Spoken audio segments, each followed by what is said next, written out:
You're watching Global Trade This Week with Pete Mento and Doug Draper. Hello, everyone, and welcome to another edition of Global Trade This Week. I am one of your co-hosts, Doug Draper, and Mr. Pete Mento is on assignment, not really sure where he is, so we're bringing in our mega producer to fill in his slot, and it's going to be an awesome show. So, Keenan, first of all, thanks for filling in, man. I know you're double duty. You got one hand working the board, and the other half of your brain is going to rock it here on some topics. So I want to thank you for filling in. I appreciate it. It's always fun. I get to learn each week hearing you and Pete discuss these topics, and it's an extra learning experience getting to do a little bit of research and sharing myself. So thanks for having me. Yeah. Well, it looks like it's going to be a pretty good show. We have 4 awesome topics. And since I introed, then we'll let you run with your first one, man. So drop it. Let's get this show started. Yeah, kicking off here, I saw the news and wanted to share the headline number that the Port of Los Angeles is coming up on $1 trillion in imports, which is a huge number, hard to fathom, $1 trillion. You know, we've had a few companies now, Apple and Microsoft and others hit these sorts of crazy large numbers. But now we're hitting that in dollars of imports. And, this is kind of coming after what seems to be the resolved pay issues on the Gulf and Atlantic coast, though there are still outstanding issues on automation. It seems to be a busier peak season has kind of led up to this surge on the West Coast, specifically Los Angeles. So I know you're spending more time out in California than ever. Are you kind of feeling this? Are you seeing this? Are you surprised by this? What are your first takes that we're coming up on $1 trillion, which is, pretty good growth from last year, and it looks like it's going to keep going. First thoughts, impressions? Yeah, first of all, it's awesome, right? So a couple of things it's awesome in the sense that the buying power of the American public is not waning, right? As far as the confidence level, I shouldn't say buying power, but the confidence level. So from a state of the economy, that's awesome. The other piece is, commentary, then I'll get into some feedback. The concept of $1 trillion was like unfathomable years ago. I remember that, to be a billionaire or talking valuations of billions, regardless of its company, was just like astronomical. And now unicorn status with companies, like billion is just thrown around like it's $5 bills now. And I think that it's going to be that way with trillion before we know it. But I would say, Keenan, 2 things. Number one, good on you, American logisticians, right? I think that people listened to what was happening. And what I mean by that is the Suez Canal, Panama Canal with the water situation down there, and the drought and how ships were moving through slowly. And then the fact that everybody redirected during the potential port strike that left a pretty clean slate for LA. And, it was open for business. And Pete and I earlier this year was like, hey, LA's back, baby. Bring them through there. They have the infrastructure. They have for the port, as well as the connectivity with warehouses for cross-dock, drayage companies set up. I mean, it's just built like a machine to make it happen. So when things rediverted during COVID and people were able to get back. So I say good on you for the logisticians, because they kind of came up with a plan B, right? They navigated and understood the nuances of the ports, the ebbs and flows of our industry. And so the fact that LA is just killing it right now, I think it's great. I think it speaks volumes to our industry and the people leading it.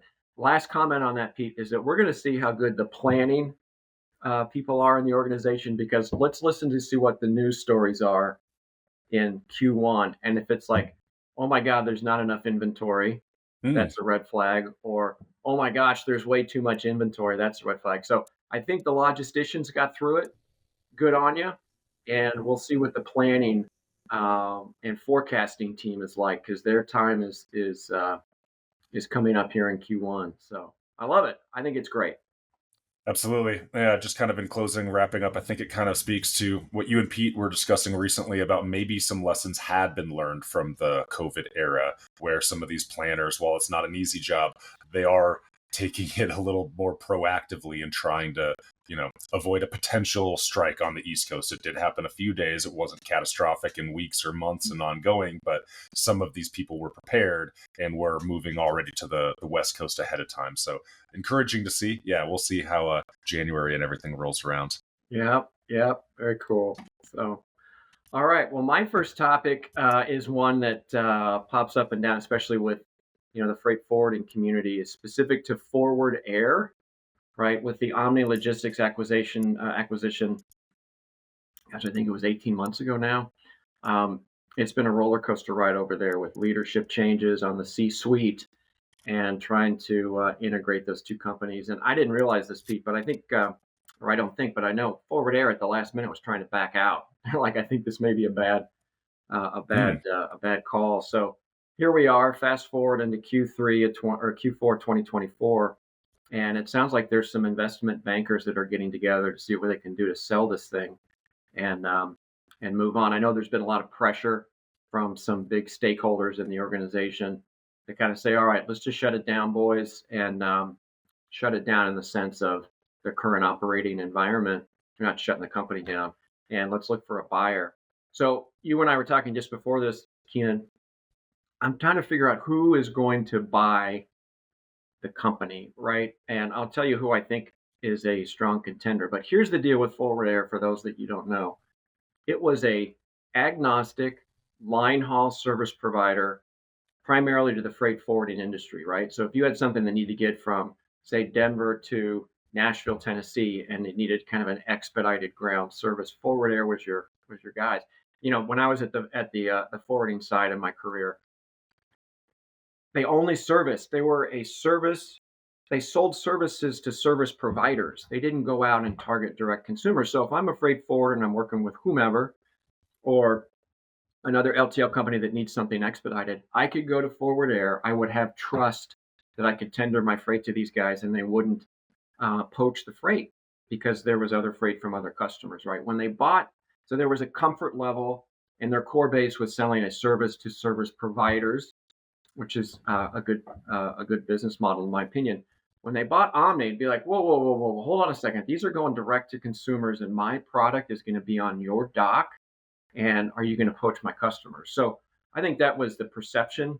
Whether that's real or not, I think the perception of the lack of the agnostic, I'm just serving service providers. I think that was a big paradigm shift that people weren't used to.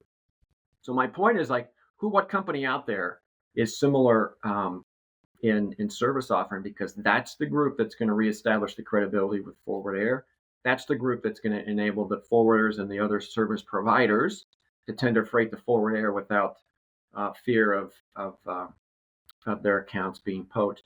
And the one group that comes to mind is it's called ATSG, Air Transportation Services Group, and this team has some origins and legacy business with Airborne Express, which is how I started my career. I think there's lots of synergies, right? I know that they are primarily air services, right? They charter a jet or lease jets and fleets, and they're headquartered in Wilmington, Ohio, which is where Airborne Express's hub used to be back in the day. But they don't provide services direct to customers, and they're getting into fleet management and airport cargo handling and things of that nature. So integrating a middle mile carrier that's agnostic, that's providing services to service providers that they don't currently have. Pete and I, this will be the last thing I say, Keenan, on this topic. So Pete and I are always about forward thinking, and we try to call our shots. Maybe I'm off base here, but I think you'll hear that company's name in some of the conversations about what's Forward Air going to do. And I said that was the last thing. This is the last thing, Pete. When I was looking at who some of the leadership was last night, I'm like, oh my God, I recognize a couple of names back from the Airborne days. And I was in my mid-20s when I got started that. And so it was quite a long ago. Got my start at Airborne. I'm like, oh my God, these are like legacy ABX Air, which was the company that provided the air freight services to Airborne Express. So anyway, I think it's going to be a viable group that would take an acquisition. Very interesting.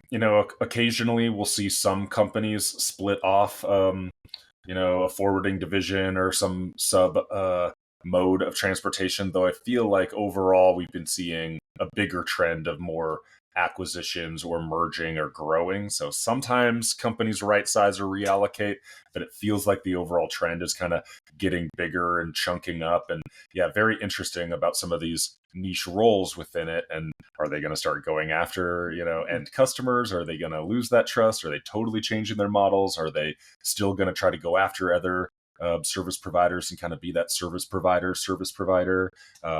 Yeah, very interesting to watch. And yeah, to your point about who exactly else would kind of fill that role or be a competitor, we were just looking up on Zoom Info beforehand, and yeah, you seemed more familiar with some of these competitors that Zoom Info listed as similar companies, and didn't sound like they were all that similar. So it's kind of interesting when a unique model or unique company is changing its position a little bit. And yeah, is that going to change the landscape more so than just an average company out there, of which there may be hundreds of the same model?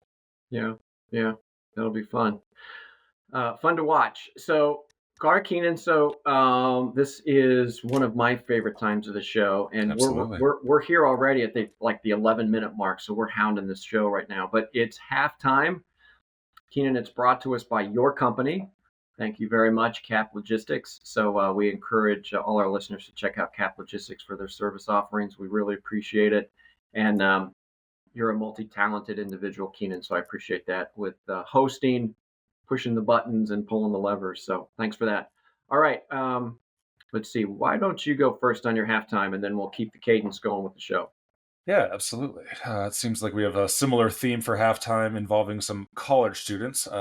My college students were famous from years ago. So this headline story is Philip Zimbardo, the psychologist behind the Stanford prison experiment, dies at age 91. So although the Stanford prison experiments, so Stanford University and Zimbardo's name is very much associated with this landmark study back in the day about the effect of social pressure or environments. Half the students were guards, half of them were prisoners, or those sorts of things, and starts off peaceful, but then people kind of start abusing the power dynamics and all those sorts of things. Besides that one yet insightful type of study on how genocides or various other atrocities could be committed, and understanding the psychological forces of, oh, well, everyone around me is doing it and all that. He was also a great psychology professor. I remember when I was in high school taking AP psychology courses, we had a little TV that got wheeled in with some VHS tapes, and on it was Philip Zimbardo. I don't know, it might have been like the principles of psychology, some sort of college level intro AP class, but for high schoolers. And they talked about all sorts of psychology. He was obviously very passionate about the overall field, not just the sadistic type of stuff from 1971, although that is what he's most famous for.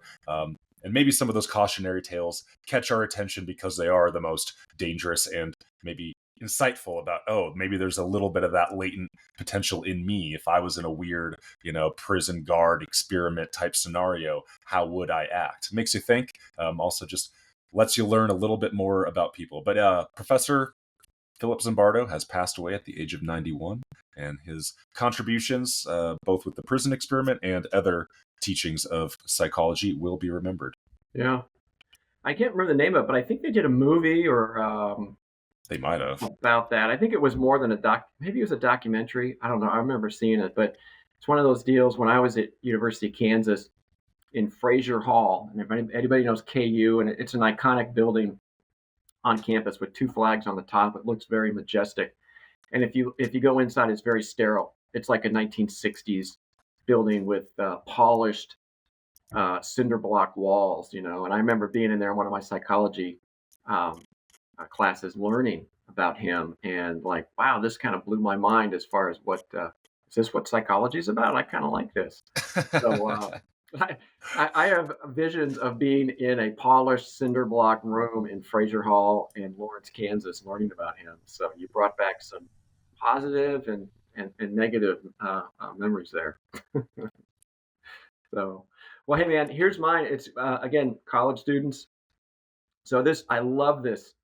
Right, there was a competition about counter drone tech As you know, it's basically like unmanned drones and all this other kind of Hmm. stuff. It does more than deliver pizzas in your packages, but it's widely used in military use. And so um, there was a competition to say who out there can develop technology that can take drones down if it becomes a threat um, to the United States or just in general. Let's come up with some cool technology. Let's sell it to the world and provide anti-drones. So everybody knows how I feel about drones. So I got super excited about this. So I'm going to read to you Boeing. I mean, there were big companies. I mean, anybody could enter. Pete, you or I'm sorry, Keenan, you and I could enter this thing. Hmm. And so this is Boeing's entry, right? It is the Compact Laser Weapon System. Of course, there's an acronym for that. Supports a range of counter uncrewed aerial systems. Of course, there's an acronym for that. Um, and they went out. So all this stuff, and it was like some laser that would zap it and blow it up from miles away. Uh, and then here comes these college kids, right? And they came up basically with a speaker that they kind of strapped onto like an industrial fan that you would see like in a warehouse that's Hmm. really large and kind of at a slight angle. And they use sound waves to basically take drones in mass and just drop them like something you'd see Really? out of a Star Trek movie or something like that. But literally, right? I mean, I'm just thinking, here's Boeing compact laser weapon system and counter uncrewed aerial systems. And here's a bunch of college kids like, dude, grab dad's speaker, let's plaster it on here and just crank some Motley Crue or something Yeah. and just drop these things out of the sky. So I love it. Interesting.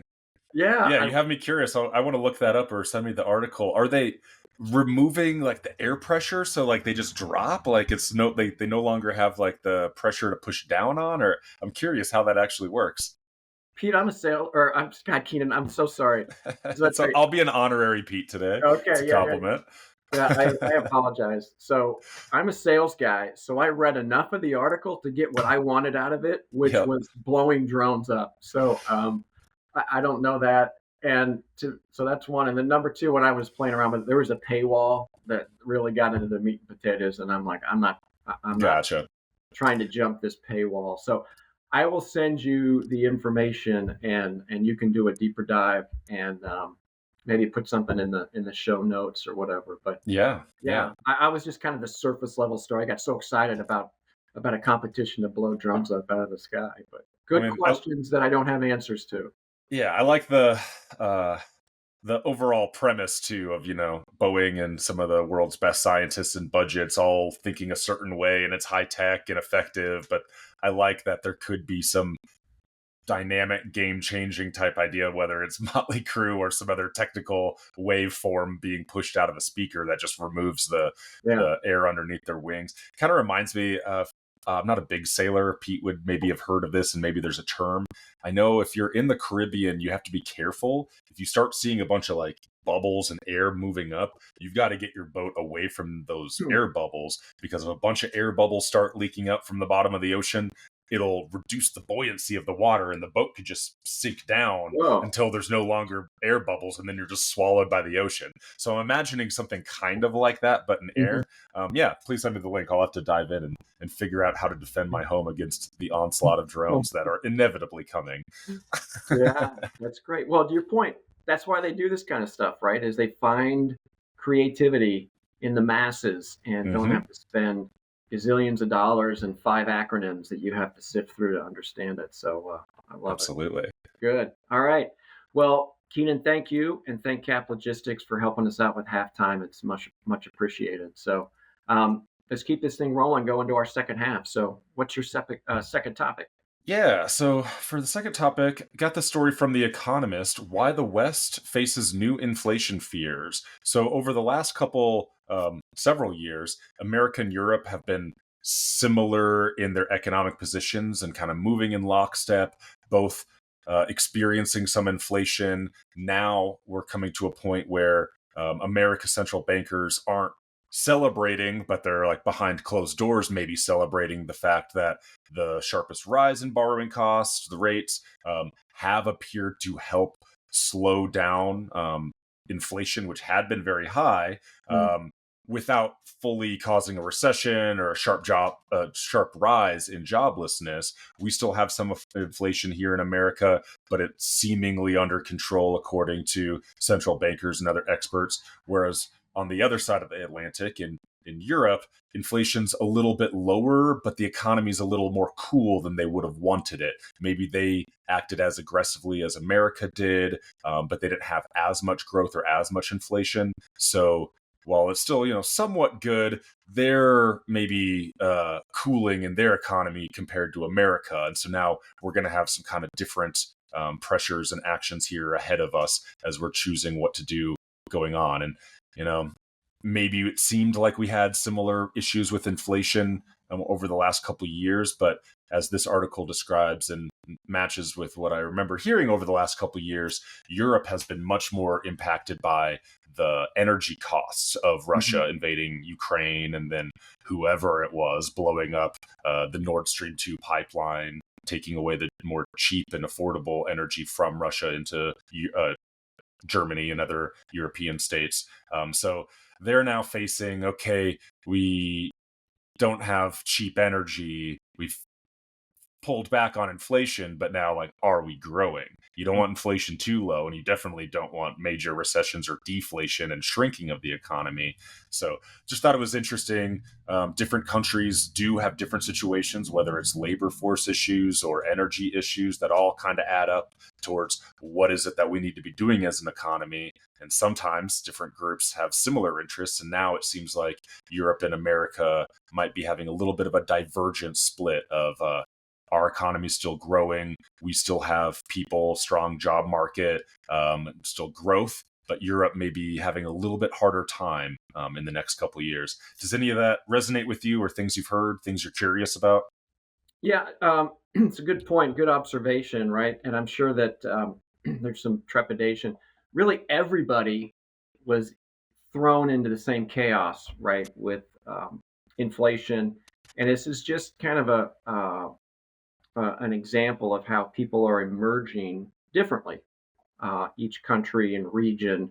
Although we were all thrown into this big basket of money costing more and inflationary concerns. In America, you get one guy, Jerome Powell, comes out, drops the interest rate a little bit, thank goodness, and everybody wants to gobble up and consume, consume, consume. That's how America comes out of it.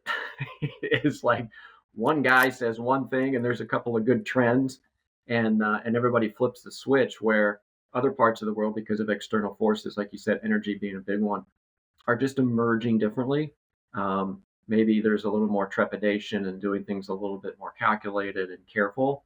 But I think as the U.S. keeps driving forward, and I think that what you spoke about on your first topic, Keenan, about pushing $1 trillion through the port, I think everybody will get there, just moving a little slower depending on what region of the world that you're in. So it'll be interesting to see, have they peaked out, and is it stagnant, and is that mindset going, as far as the European mindset, is being more careful slowly to emerge, or is all of a sudden that going to pivot as quickly as it did here in the U.S.? So I think that's a story that's to be continued for sure.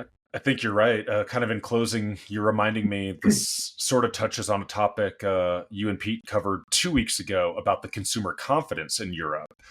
Maybe this is kind of exploring some of those underlying reasons why the European consumer is not as confident as it seems like the American consumer is still pretty exuberant, optimistic about growth, and so therefore they're spending.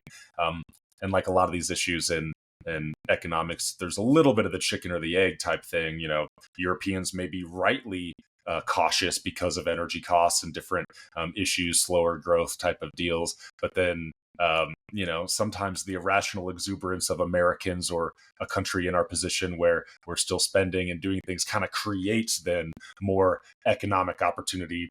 Companies are created, jobs are created, spending, people buy things, and those people need to make things. So economics is an always interesting field to me. It's a science, but it's also kind of one of those soft sciences where it depends on politics. It depends on psychology, beyond just the physics of how things should work.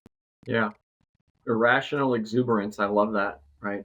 I think that describes America in many fashions. So, speaking of exuberance, Keenan, I'm rolling in my last one, and we've talked about this, and I'm sure you've read about it. Is Saudi Arabia's NEOM city, right? Which is this giga project. And I think the line, maybe people have heard about that, where literally it's a building, I think it's a mile long. Um, Maybe it's more. I don't know. Is it a mile? Do you know? Are you familiar with I think they originally had a longer line. They may have shortened it. NEOM line Yeah, you project. I'll look it check up. it out. I mean, maybe now I'm thinking about it. Maybe it was like insane, like 60 miles. Anyway, check going from 1 mile to 60 miles. Yeah, I did a lot of research on this one, Keenan. So anyway, it's this massive project going on there, and I'll make a comment about Pete's company here in a second. But this project, whether it's the Giga project with developing a city or whether it's the specific building that they're developing, and I think it's way more than a mile now that I'm second guessing my comment. But that whole project is consuming 20% or 1/5 of the world's steel, and it is just gobbling up. And so if you think about on basic terms, like when they're building something, you need an infrastructure, you need the bones of the building, right? That's the steel. And I was just thinking that as time progresses, and if this continues to happen, talk about trillions. This is where this thing is going, right?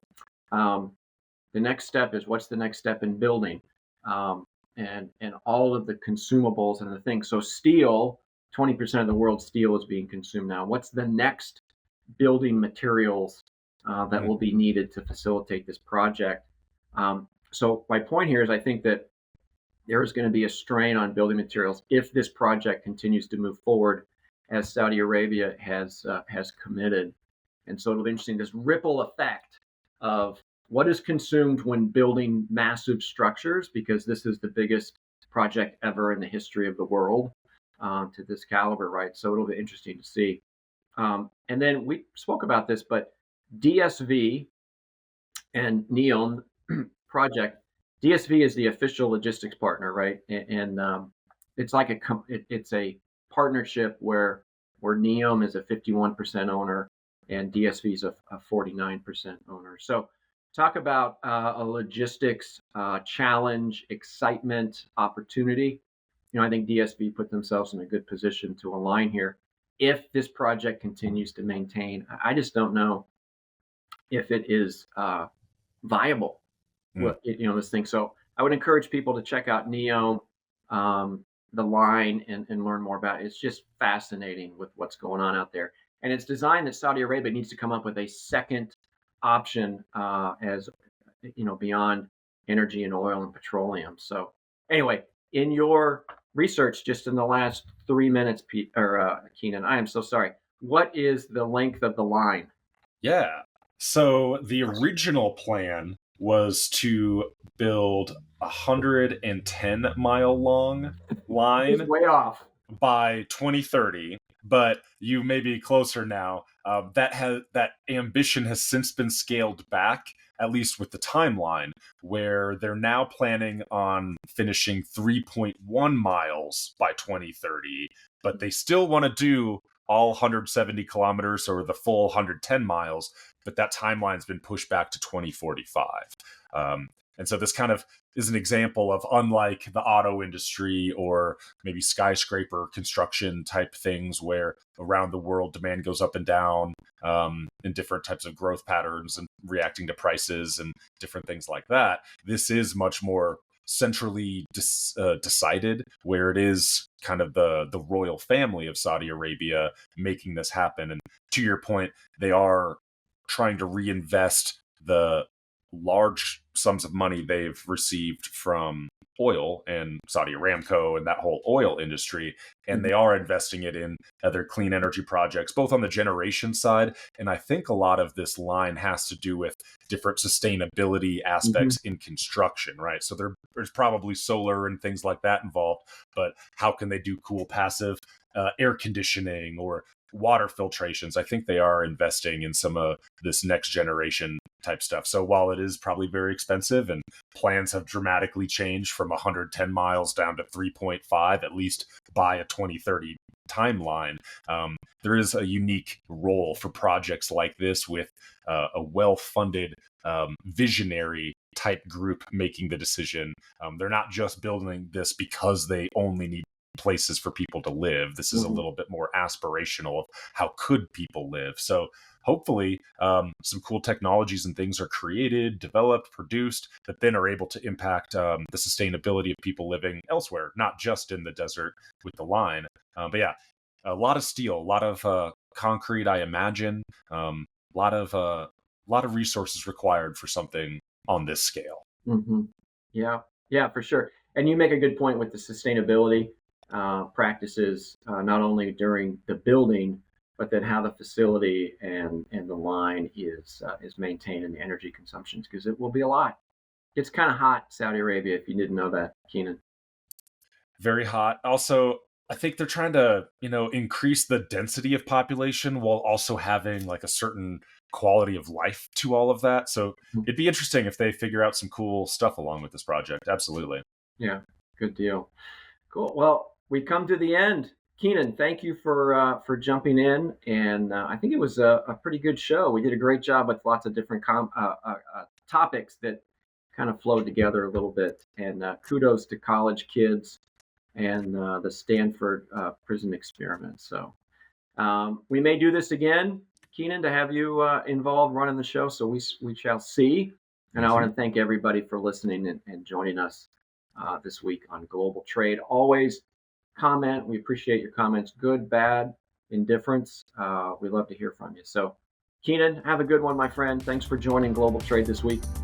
Thank you. Have a good one, and we'll see you next week. All right. Take care.